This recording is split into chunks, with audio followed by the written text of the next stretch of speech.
that these round little spheres are actually developing here.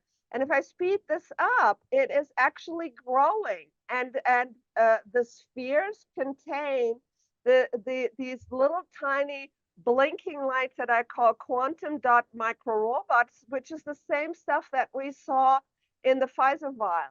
So I just observed this over time. I mean, if you see here, I really looked at this for a long time. And so embalmed blood was continuously self-assembling this technology. And you see, this would be all the dark parts, and this just keeps growing 8 months after the person is dead. And then the same, you see these metallic objects, we also saw those in the vials. And then what happened? So I looked at this. This is 4,000 times magnification. This is a red blood cell. And you see here's one of these spheres, and you see how it's blinking, it's moving, it's alive, it has activity to it. And this, if you think about this, is 5 to 7 micrometers is a red blood cell. And these little blinking lights, they're maybe 500 nanometers or something like that. And they change colors from blue to yellow to red, which is exactly what quantum dot microrobots do. So this is technology for biosensing applications.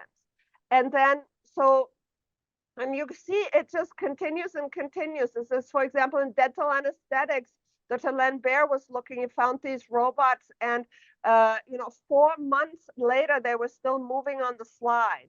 So here's where it gets interesting, where the shedding phenomena comes in, because this is now unvaccinated blood. And I found this same sphere with this stuff filled in it. And then I filmed how it's actually creating these hydrogel filaments. It comes from the little bots and from the sphere, and they're growing this stuff, okay? And it turns out, so what you see here, this is live blood analysis, unvaccinated blood, and you see all of this stuff that keeps growing from the smallest size, gets larger and larger, and then it spills its innards to create those filamental structures, and just kind of, keep going here. See all of these things, they just, this is hydrogel. You see here the innards have been spilled to create this rubbery, filament. So then I got these clots, and what I was looking at, you see here, this had been put in a preservative, and here's this yellow rubbery part, and here's the clot part. In my 25-year history, it's like, wow, to have both legs, big clots. So they put him on Eliquis, aspirin, and then the person developed bilateral pulmonary emboli while on the blood thinner. They were on Eliquis, aspirin, they were on lumbrokinase, nattokinase, and seraptase, 5 different things.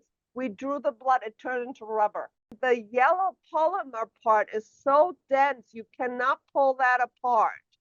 So this was a vaccine-injured individual's blood.